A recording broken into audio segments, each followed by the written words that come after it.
morning. I am headed in for another day. Hopefully I can get some stuff done. I know I'm going to try to print off some stuff, do some things in the classroom. Again, I don't really want to move a lot of big stuff, but I might have to.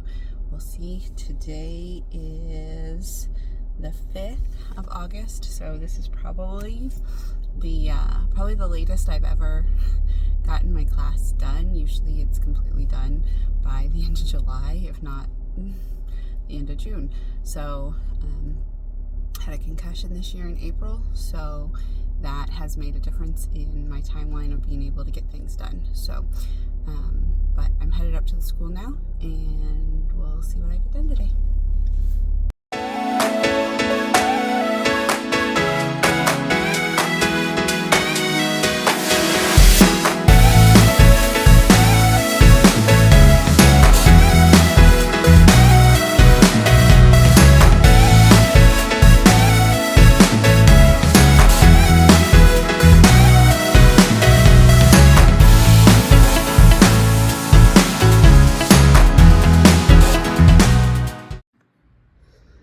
Alright, it's about 10:30 and I just got here. I will show you around the room real quick. Again, today is August 5th and that is like the latest I've ever not had my room ready. So a little panicked, but at the same time, gotta do what you gotta do. So, and here's my door. It's gonna be kind of the calm down area. Emergency bags there. Calendar area is set up. Our binders will go over there. These two tables are not where they should be. Whiteboard, desks, tables, chairs. Got this big blue board that's a divider that we use for things. I'll have to uncover all of that. There's my board. My messy desk area right now, still in process. Got that set up last time. Got to clean that up. And then this is my Paris desk. And then these are the things that I brought in today.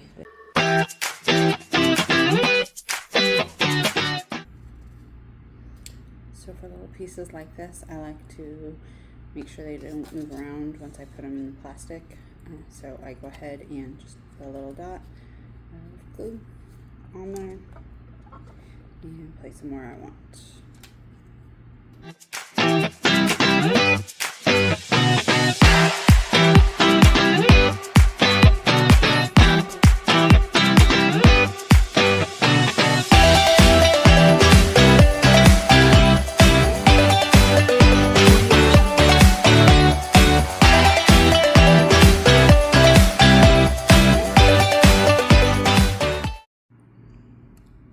Here are some of the things that I made copies of ready to go. So this is for my 8th grade group. Remember, I teach special education.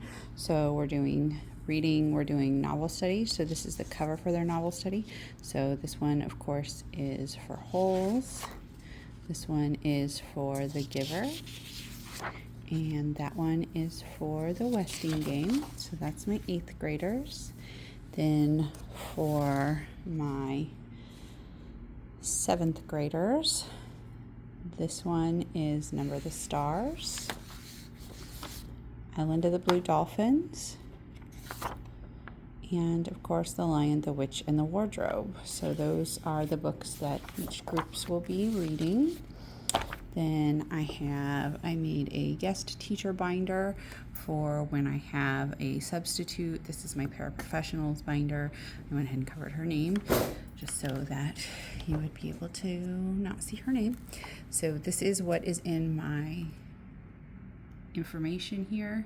So I have a thank you letter, our daily schedule, the emergency procedures, which also are on the wall, how hall passes work in our classroom, students called from class. Sometimes students get called out of class and they use kind of code words, the safe seat and how to use it, the break area and how to use it, starting point for each group. That's basically kind of like a morning work or first at the beginning, a bell ringer. emergency lesson plans. So that's if I wasn't able to make any kind of lesson plans, I'll have emergency lesson plans in there. Put a name with the face. I have in there just their picture and their name, so that if the substitute is not familiar with the kids, they will be able to at least put a name with the face, and the kids can't pull a fast one over on her. And then of course seating charts. Then you have, this goes in my binder, so I will show you some of the things that are in here. So this will go in my planner. Again, my paraprofessionals is very similar, just a little bit different information. So this is our calendar for the school year. The next page has our teacher contact information. I'm not going to put that on there so that to keep their information separate. Then I have my students' IEP due dates and their birthdays. Then I have, the next part is our calendar. So we do have calendars. I put the same information, like I said, on my paras. So this will just have, this is our transition day for 4th grade. We have professional development, open house, more professional development. You can see this is our first day with our students. We are a 4-day week school. This is when iReady will start. So that one is just all of our different calendars. Then in here I also have our master list for what our schedule is supposed to be like. Now, of course, it's funny that I printed out because it typically changes very often with special ed. That happens.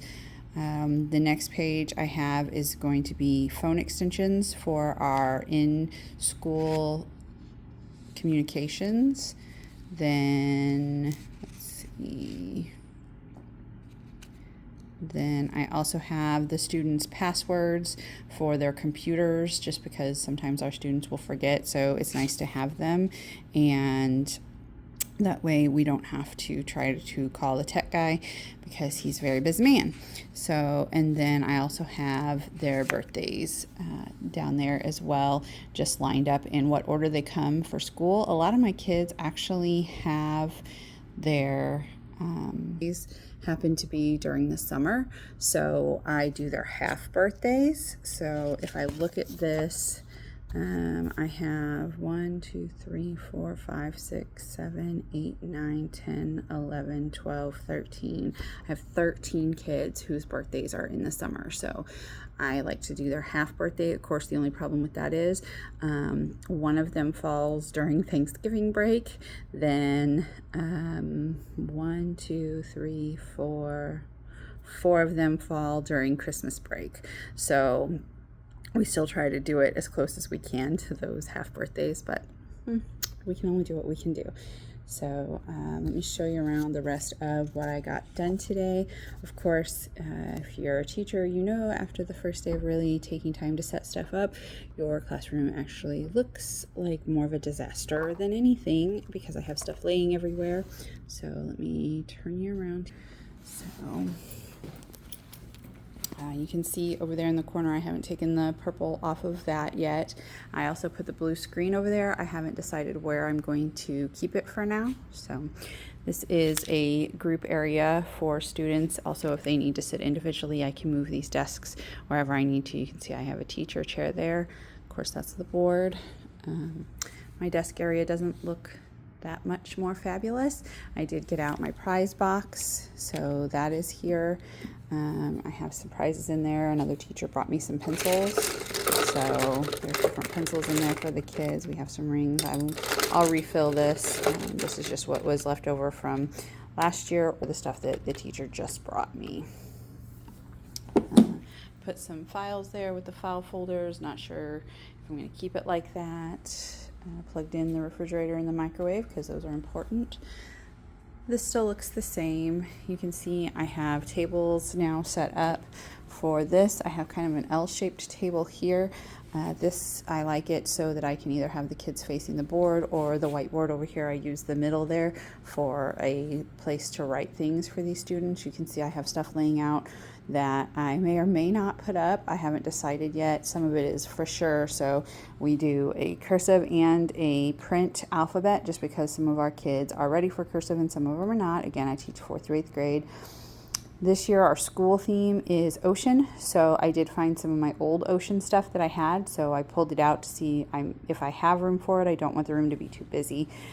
Days of the week we'll of course have up. This is just something that I have up usually. Our writing process, we'll have that up. Our numbers for multiplication, so those just have the numbers like that. I've thought about getting this stuff to make it to where it's anti-glare. This is, we do really great reading. These are some posters from really great reading. So then there's other stuff just laying out. That table looks like a crazy mess. The box is actually my paraprofessional stuff.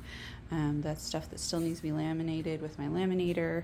Then there's a lot of stuff that I laminated today. You could see some of that stuff before. So this just has all these things. Again, these pieces I found in a set of things that I have not used before.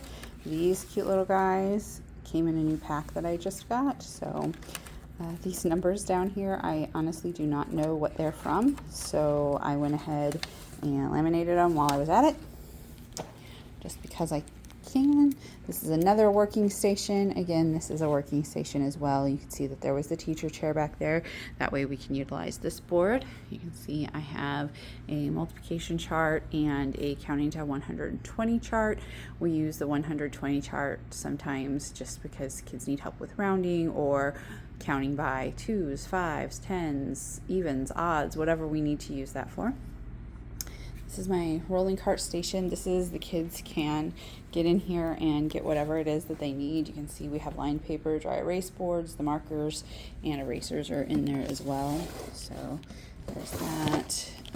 Graph paper, white and colored paper. This is where our pencils and erasers are. I cut these in half just so that we kind of have some more room, just more of them, because the kid really doesn't need the whole thing. And these pencils of course will be sharpened at the beginning of the year so that they'll be ready to go.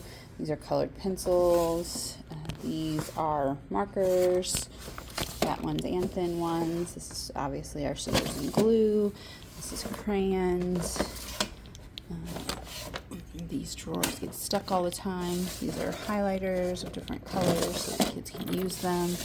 Pens, red, pink, and black. They don't use those a whole lot. And then I have a couple different sizes of calculators. These are our fidgets. I have some new fidgets to put in here actually. So you can see there's different poppets. There's these tangles. The kids love these. We have a lot of squishy things. Unfortunately, this pineapple has lost its crown. My kids like to tear things up, so but we have some of those in there. These are our sensory bottles that I made a couple years ago. You can see this one is well loved, so somebody had dropped that one.